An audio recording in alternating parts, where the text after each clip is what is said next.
Hello, Kate Tim. Hello, Kate Tyre. So we were just starting to have quite a serious discussion. We were, which is unusual for us. Yeah, so I just really wanted to ask you to share what you went through, really, like the last few hours when your mum died earlier this year and how Yeah. you felt it. So I'm just going to say over to you, Kate. You tell me. Well, yes, it was, it was a funny time. I went up north because I knew my mum was dying and I knew we were in the last bit. So I was up there for 2.5 months. And she did the classic, eating less and less, sleeping more and more. Remained very lucid until I'd say a couple of days before she died, and then she got very slightly confused. She did the death reach thing, which is quite scary actually if you have not aware that that's a thing that happens, because I was sleeping in the room with her and she woke up and she was reaching out as if there was something in front of her, which was a bit freaky. So did you not think, oh, is she seeing your dad or anything like that? Did that not go into your head? No. Sorry. Oh. I know you want me to have some sort of... Yeah, I just don't. No, you're very not like that. Whereas No. I would think, oh, that She's reaching out for Aubrey. No, I didn't think that. And then on the day she actually died, so I'd slept with her that night and she'd been quite peaceful. I think she was a bit medicated then. They come in. Palliative care team, absolutely brilliant. Palliative care doctor came once a week in the last couple of weeks. Palliative care nurse phoned once a week and came once a week. Palliative care team came 3 times a day. So we felt really well looked after and supported. We had a hospital bed in the house for the last few weeks. So on that final morning, the carers came and they said, have you noticed your mum's breathing? And I was like, not, or is it different? They said, yeah, it is. And I looked at them and I was like, yeah, so are you saying what I think you're saying? And they said, that's usually how somebody sounds when they're, on the way out. And then the palliative care nurse happened to be coming at the same sort of time. So she came and she usually would have just had a quick chat and then gone. And she said, I'm just going to hang around for a little while. So I was like, okay. So I said, is this the time I should gather my siblings and kids and, grandkids, all of that around the bed? So she said yes, and so we were all there. It was really peaceful, and we told my mum that we loved her. I was holding her hand, someone else was holding her hand. We were all crowded round, and and then her breathing just got more gappy, I suppose. She'd sort of take an in breath, and then there'd be a kind of pause before she exhaled, and then the next one, and then the pauses got longer to the point that there was one point where we laughed because we thought she'd gone and we were all kind of like, oh, and then she breathed again.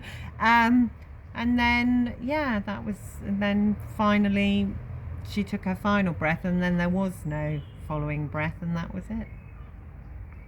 So then what happened? So then the palliative care nurse gave us a bit of time, and then she basically filled out the forms that needed to be filled out to certify the death.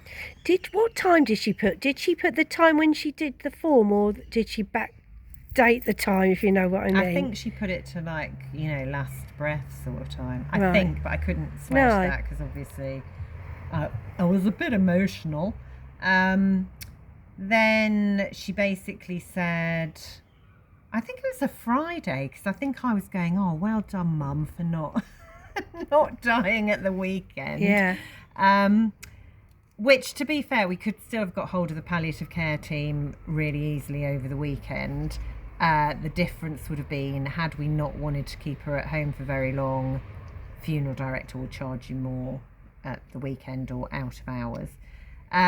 So once she'd done that, she said, yeah, if you're using a funeral director, you can contact them now. So I phoned the funeral director, who I'd already chosen a few weeks before. I'd had a little phone round and I'd had a chat with a few different funeral directors in my hometown.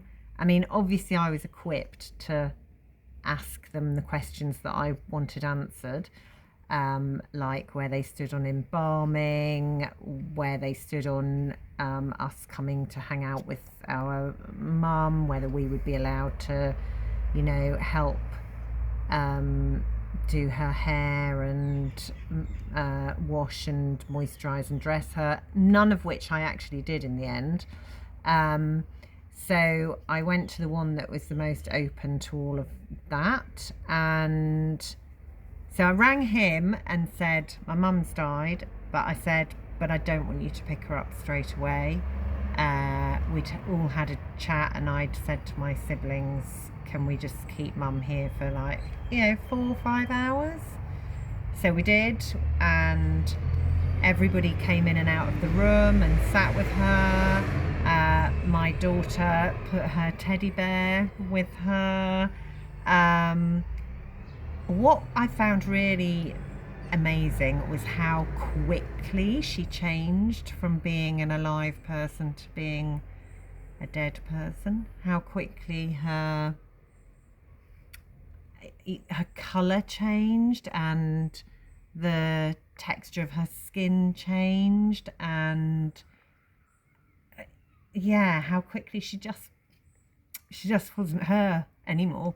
Yeah. Like the second she took her last breath, how quickly, once that blood's not pumping around you anymore, it's almost instant. It's really weird. Yeah. That change. That they're Is that gone. helpful that you can physically see that she is no longer there? It's just her shell, as it were. I guess I feel like I'm in a privileged position because I was really able to lean into her dying because of the work that we do. So I felt very able to walk alongside her, all those other cliche stuff. So yes, I felt okay with that. I felt like, she's dead. Yeah.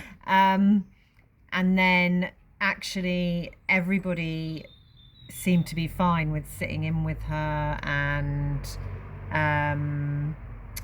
I mean, the kids had been amazing actually, because as she was dying, I will say my kids are not little children, they're all in their 20s, but they all spent a lot of time with her and, read the newspaper to her, watched the news with her. We were very open about the fact that this was, the end of her life and this was their last chance to spend time with Grandma. So I think everybody had gone that journey a bit with her, so that was fine.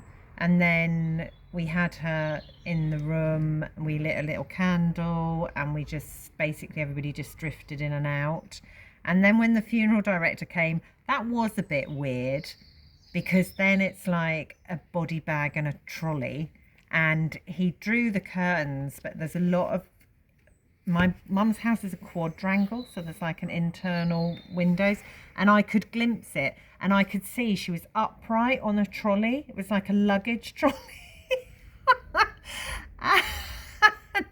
What, like sitting? No, like rigid, like stood, leaning on a trolley. Yeah. God. And I did think, the whole removal of a body is still not done in the most, I don't know, thoughtful or dignified way. Maybe other funeral directors do it better, but this one I was a bit like, it was like just wheeling something out. Yes, which is interesting because we say, oh, with care homes when they pull all the curtains and things and they're whisked away. Maybe there is a reason for that. Well, maybe. I mean, maybe if you just had I think if she'd have been lying down and draped in something lovely. But yeah, anyway, so that was that. And then, it was the palliative care team. Basically, I think if you're in the system, it's all quite easy because everything is explained to you about, having to go and register the death, and which we did, and then either the funeral director or you get the green form which says yes, this body is now released for cremation or burial. So yeah, and then all the probate stuff, God, that's an absolute pain in the derriere. I mean, my mum's is quite simple, but even so, it's just dragged on and been a bit of a pain. But I would say make sure you've got everything. You've got all the bank statements, you've got any pensions, anything financial. Try to make sure that your person has put it all in one place that you can get your hands on, which we did that. I did that with my mum before she died, and it was really useful to just go, yeah, it's all here. I can just hand it all over to this solicitor to sort out for me. So yeah, is there anything else you wanted to know? No, I think you've been very honest and open, and thought it was very thought-provoking. Yeah, maybe we can talk about her funeral next time. That would be nice. Is that her order of service in the window there? Yeah. Oh, We've got them all over there. Yeah. I've still got her ashes on my hearth. She wanted to be sprinkled in my garden. I can't, in each of our gardens. So me, my brother and my sister have got a third each. I can't quite bring myself to do it. It feels like that's the final thing. Feels like once I've done that, I've got nothing left. Yeah. So yeah, I'm holding on to them for a bit longer, Mum. Soz. That's all right.